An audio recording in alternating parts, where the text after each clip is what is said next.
वाघोली गावातील समस्यांकडे राज्य सरकारने लक्ष द्यावे या व इतर विविध मागण्यांसह विधान भवन परिसरात बॅनरबाज्या करण्यात आल्या।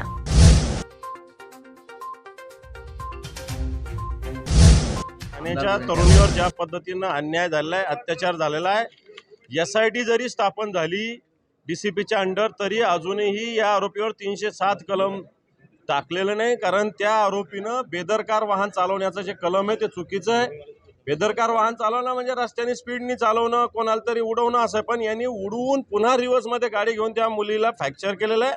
त्यामुळे याच्यात कलम पोलीस हे जाणीवपूर्वक आरोपीला पाठीशी घालण्याचा प्रयत्न करतायत।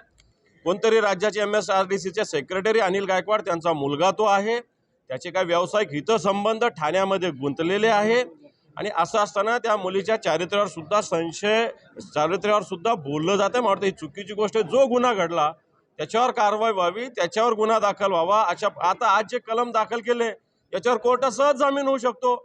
पोलिसांनी असे कलम टाकले की त्याचा सहज जामीन होईल, परंतु 307 कलम अजूनही पोलिसांनी टाकलेलं नाही।